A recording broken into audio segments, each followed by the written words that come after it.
All right, this is the July 2018 wrap up.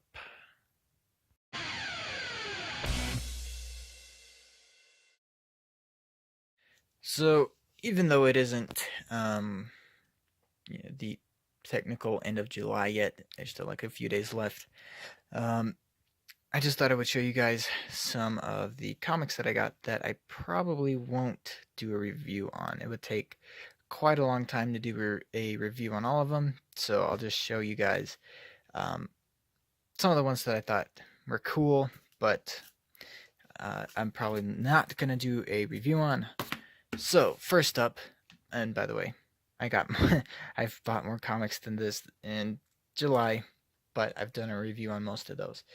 So yeah, anyway, this is uh, the new Teen Titans, issue number 6 from March 1985.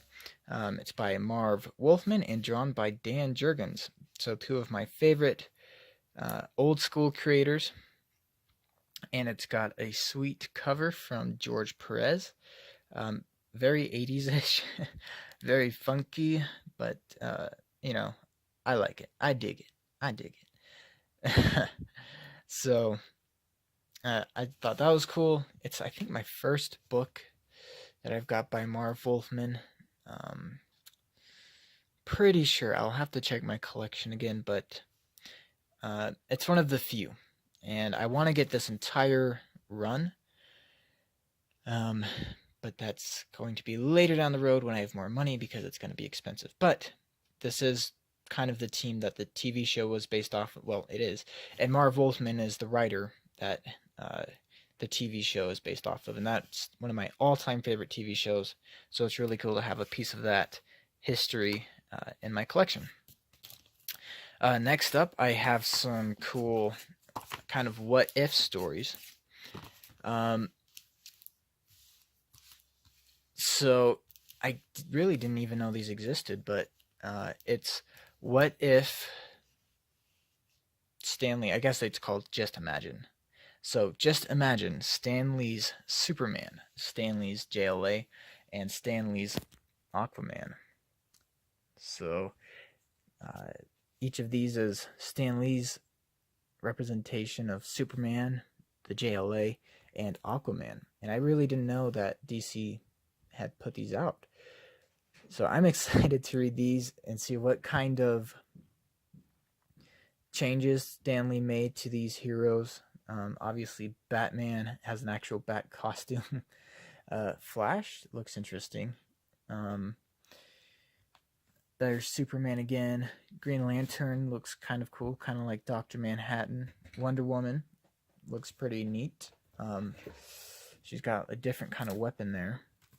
And then Aquaman looks way different. He's like an actual aqua creature. So I think all these will be very interesting and fun to read. And these I might do kind of a quick review on all of them. I'll have to see maybe if I run out of new comics. But they're nice square bound. You see that? So that's very neat. And then I got a lot of Justice League of America ones. These were the books that I started reading, and basically what really got me into comic books were my dad's Justice League of America collection. I think this one looks the oldest.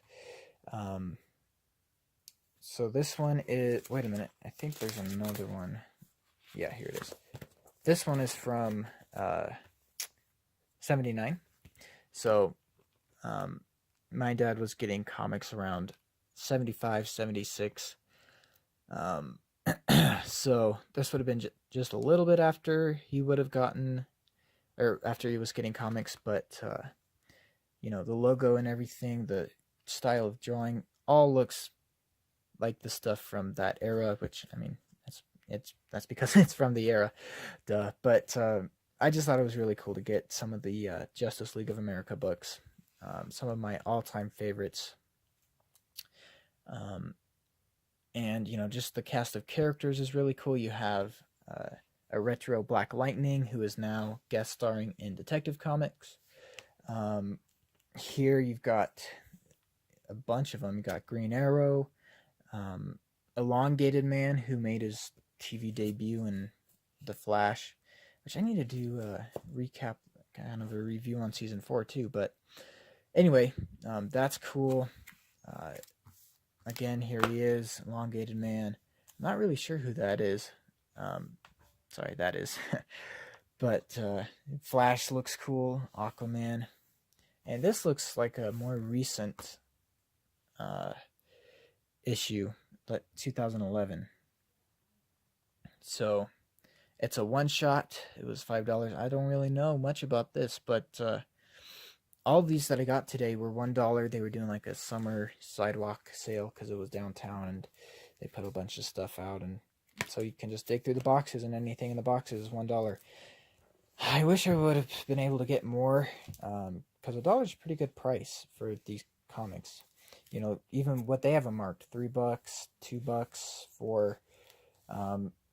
It's really cool to get them all for $1, and I wish I would have gotten more.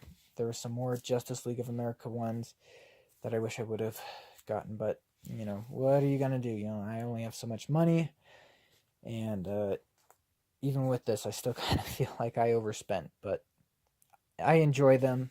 I really just the covers are cool, you know.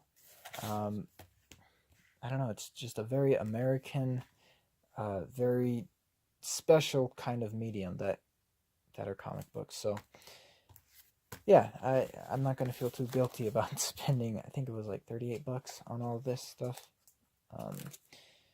Well, actually, no. All this would have probably just been around 20.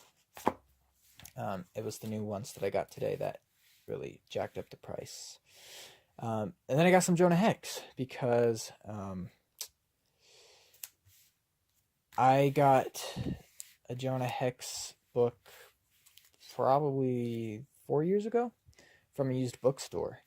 And I was familiar with Jonah Hex. There was an episode with, I think in the original Justice League.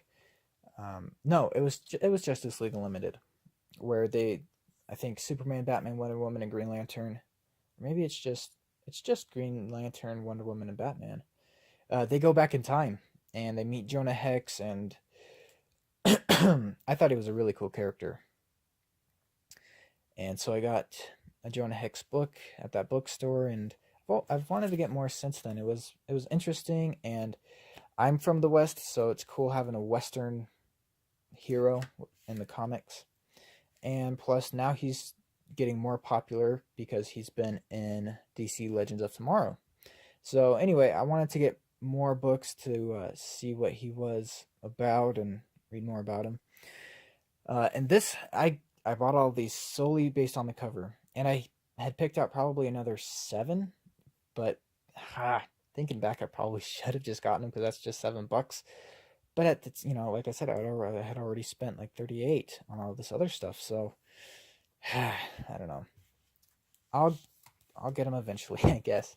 But I got these all based on the cover, and I thought this was really interesting that it had the Confederate flag in the background. You probably would not find that on any current DC book or Marvel book. You would definitely not find it on any Marvel book.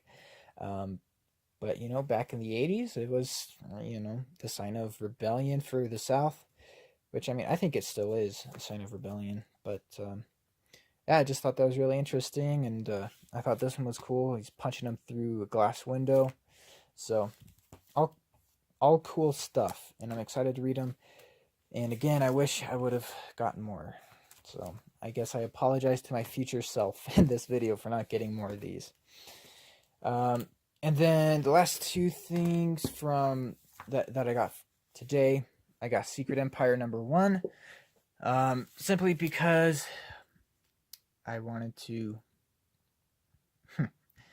have this. I don't know. My friend that I went with, he got this one too, and so I guess we'll both read and compare notes. But I guess wanted a documentation of the horrible past of Nick Spencer and where Cap is a Nazi. It's part of the character's history now, I guess. for better or for worse, and I thought it would be interesting to read. They had almost the whole series. They had like up to issue 10, but again, I didn't buy them because of money. And then this one I'm really excited about. This is a pretty sure it's a collection of one shots. Yeah. So I guess it would technically be a trade, but it's not a paperback. It's a hardback. It's more of a graphic novel. But it was half off, and it looked really cool. It really caught my eye. The title of it is Captain America: Theater of War, as you can see. And this really awesome, it almost looks like this was painted, but Captain America standing there with the soldiers during World War II. So it's going to have stories of him fighting in World War II, and then the current day war in Baghdad and the fall of Saddam Hussein. So yeah, I'm really excited to read it. The art looks really cool. It just really caught my eye, and it was $12. It doesn't look that thick, but I think the stories are going to be really great, and I'm just very much looking forward to this. I'm a huge history buff, if you all didn't know, and I've kind of been thinking about maybe doing more videos on that, on like the history of World War I and World War II. I'm just not sure yet. Right now, you know, I'm just barely finding time to do these comic reviews, and I enjoy doing them, but sometimes I think I might get more views if I covered more stuff. But anyway, that's gonna do it for... Oh, wait. No, it's not. What am I thinking?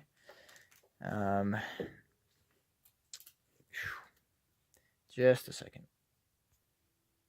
I also got all of these Fantastic Four True Believers. These are all also $1 each. I'm upset that I missed the first issue because it was a reprint of the first issue of Fantastic Four. So I'm frustrated about that, but maybe I can find it online somewhere. But anyway, Marvel released all of these because Fantastic Four is getting a new #1 written by Dan Slott in August, so they're really hyping that up. I don't know how good it'll be.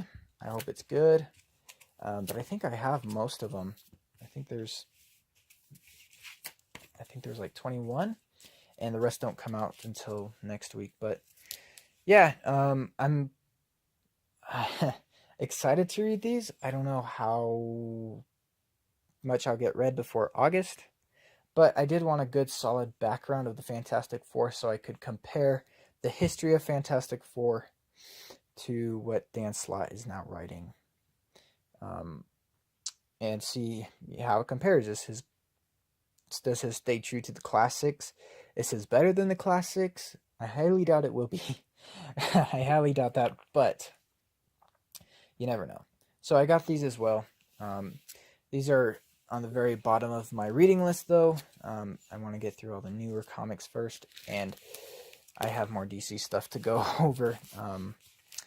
So yeah, that's pretty much it. And here's this little card for Amazing Spider-Man #1, which I also got. But anyway, that's gonna do it for this video. That was, you know, I got quite a bit, good amount of comics in August. I'm sorry, in July, and I'm looking forward to August.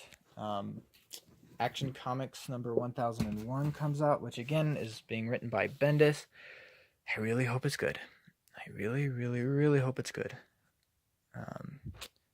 But you guys will find out soon enough, as soon as it comes out. So anyway, thank you guys for watching. Hope you have a great day, and I'll see you in the next one.